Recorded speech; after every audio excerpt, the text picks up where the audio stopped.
Everyone, welcome back to my channel blogging উইন্ডে। আবার একটা নতুন ভিডিওতে সবাইকে অনেক অনেক ওয়েলকাম। আর আমার শরীর মুখ দেখে বুঝতেই পারছো শরীর একদম ভালো না, কিন্তু আজকে আছে একটা গানের প্রোগ্রাম, কারণ আজকে হচ্ছে দুর্গাপুরে তিথি সাজনী উৎসব। এখন বাজছে হচ্ছে 5:25 মতো, সবাই দেখে নিতে পারো। আর উঠেছি তারও আরও 8 ঘন্টা আগে।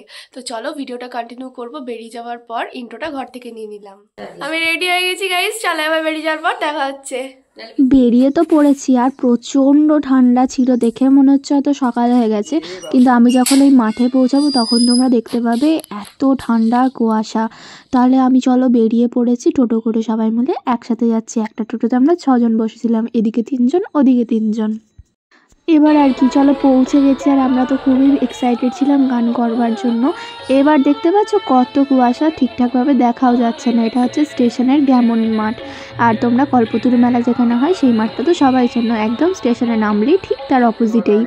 তো চলো, এটা ছিল আমাদের ঠাকুরের মন্দিরটা, যেটা বানানো হয়েছিল খুব সুন্দর করে। এই প্যান্ডেল আর তার পাশেই রয়েছে কিন্তু আমাদের গান করবার জায়গা, স্টেজ পারফরমেন্সের প্রোগ্রামের জায়গা। ঠাকুরকে দেখো কত সুন্দর করে সাজিয়েছে, দেখতে কিন্তু খুব সুন্দর লাগছিল সেদিনে। ঠাকুরকে দেখলে শুধু মনে হয় মনের মধ্যে যা চলছে সমস্ত কিছুটা তার সামনে বলে দিই। আর ভোরবেলা ছিল তো অত্যন্ত শান্ত এবং নিশ্চুপ ছিল জায়গাটা। তো চলো এবারে আমরা সবাই মিলে ঠাকুর প্রণাম সেরে নিয়েছি এবং যাচ্ছি হচ্ছে যেখানে পারফরমেন্স হচ্ছে সেই অনুষ্ঠানের জায়গায়। আমার ঠান্ডাটা খুব পরিমাণে লেগেছিল, শুধু ভাবছিলাম গানটা গাইতে পারবো তো, কাশি যা হচ্ছিল, কিন্তু বললে বিশ্বাস করবে না একটুকু কিন্তু কিচ্ছু হয়নি গানটা করবার সময়। এরা ছিলেন হচ্ছেন ভিআইপি গেস্ট এবং তারা হয়তো এসেছিলো উদ্বোধন করবার জন্য। তারপরে চলো এবারে গান শুনতে শুনতে আমাদেরও কিন্তু পারফরমেন্সের টাইম চলে আসে, তো আমরাও চললাম। দাদাকে বিজন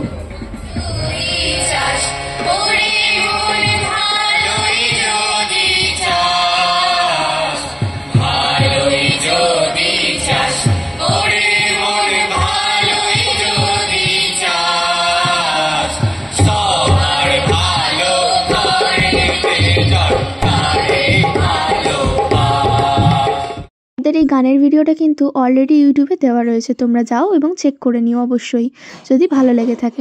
তো চলো, গান টান কমপ্লিট হয়ে যাওয়ার পর প্রায় বাজছিল তখন 8:30 9টার সময় খুব জোর খিদে পেয়ে যাওয়ায় আমরা চলে যাই হচ্ছে চিপ ক্যান্টিনে। আর তারপরে আমরা সবাই মিলে খেয়ে নিই হচ্ছে এখানে লুচি, আর কেউ কেউ খাচ্ছিল চাউমিন, কেউ কেউ খাচ্ছিল ভেজ রোল, বিভিন্ন ধরনের আইটেম কিন্তু সেখানে ছিল।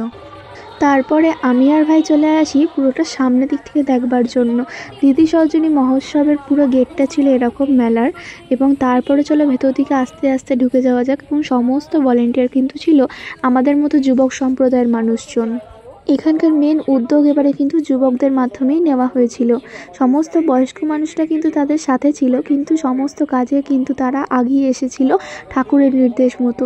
ভাইও কিন্তু ছিল ভলেন্টিয়ার, ভাই ছিল ভান্ডারা ডিপার্টমেন্টে, মানে সমস্ত খাবার যেখানে দেওয়া হচ্ছিল সেইখানকার দায়িত্বে। তাই ভাইকে পরিয়ে দেওয়া হয়েছিল এরকম একটা অ্যাফরন। ডাকলেন, জিজ্ঞাসা করলেন আপনি কে?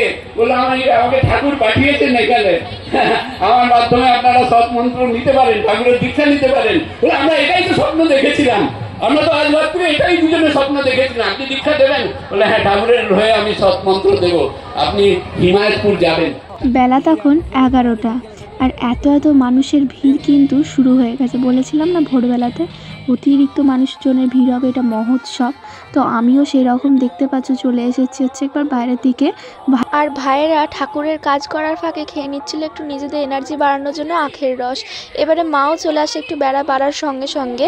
প্রচণ্ড পরিমাণে মানুষের ভিড়, এখানে ছিল দীক্ষিত অদীক্ষিত বিভিন্ন ধরনের মানুষ, বিভিন্ন জায়গা থেকে আগত, সবাই কিন্তু একই সাথে বসে ঠাকুর নাম শুনছিল, গান শুনছিল বসে বসে। এবার চলো দেখা যাক বাইরের দিকে, যেখানে বসেছিল ডিপি ওয়ার্ক, মানে ঠাকুরের বিভিন্ন ধরনের কাজ করবার জায়গা, দীক্ষা হবার জায়গা। প্রচুর পরিমাণে দীক্ষা হচ্ছিল, এই যে ছিল দীক্ষার ঘর, এবং সমস্ত মানুষ কিন্তু এখানে বাইরে বসেছিল। যারা যারা ধরো ভক্তরা আগত বিভিন্ন দূর থেকে, সবাই কিন্তু নিজেদের মতো আনন্দ উপভোগ করছিল এই সমস্ত জায়গায়। এখানে বসেছিল হেলথ ক্যাম্পের জায়গা এবং এক্সিবিশন রুম সবই। এবার চলো ভান্ডারার দিকে তোমাদের নিয়ে যাওয়া যাক, যেখানে হচ্ছিল কিনা ঠাকুরের প্রসাদ বিতরণ।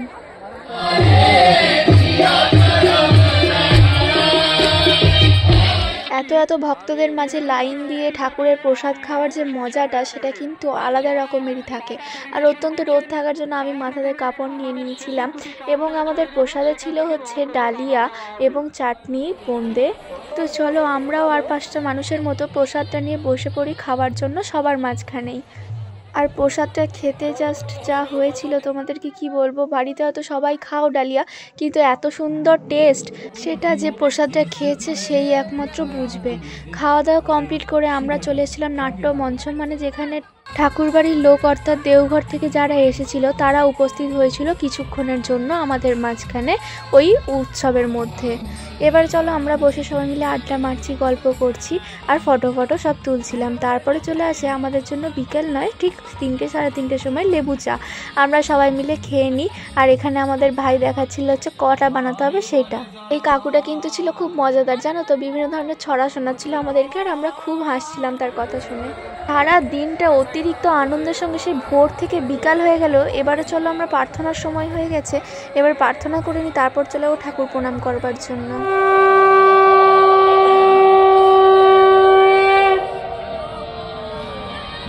এখন এবার বাজছে হচ্ছে সন্ধ্যে 6টা। সেই সকাল 6টা দেখিয়েছিলাম, এখন সন্ধ্যে 6টা। কতক্ষণ আছি আর মনে হচ্ছে যেন এই এসছি ঠাকুরের কাছে। এবার চলো ঠাকুর প্রণাম করে নিয়ে চলে যাব হচ্ছে বাড়ির দিকে। তার আগে ভালো করে পুরোটা সন্ধ্যেবেলা দেখে নাও কত সুন্দর লাগছিল লাইটিংগুলো। তারপরে আর কি, তখনও কিন্তু ভিড় ছিল একই পরিমাণে। আমি আর ভাই আর মন্দিরা আমরা 3জনে মিলে চলে যাই হচ্ছে প্রথমে ঠাকুরের দর্শন করবার জন্য তো গেছিলামই, তারপরে চলে যাই হচ্ছে মায়ের কাছে কিছু টাকা নেওয়ার জন্য, কারণ তখন প্রচুর পরিমাণে মানুষজন খাচ্ছিল সেখানে, তখনও চিপ ক্যান্টিনের বিভিন্ন ধরনের আইটেম। তা আমরাও চলে যাই। তার আগে দেখে না নরেন্দাকে।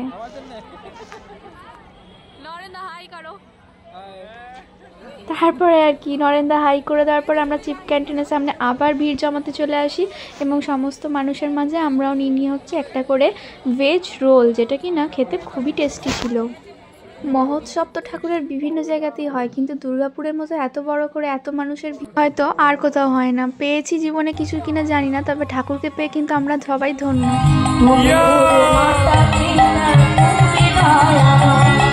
চলে যেতে মনটা কষ্ট হচ্ছে ঠিকই ঠাকুরকে ছেড়ে, কিন্তু কিছু করার তো নেই, বাড়ি তো ফিরতেই হবে। এমনিও অনেকটা রাত হয়ে গেছিল। তো চলো বাড়ি গিয়ে দেখা হচ্ছে আবার।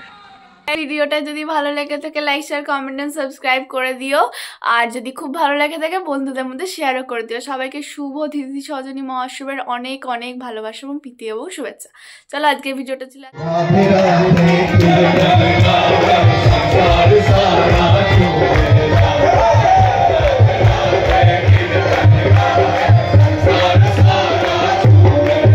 নেক্সট ভিডিওতে বাই বাই।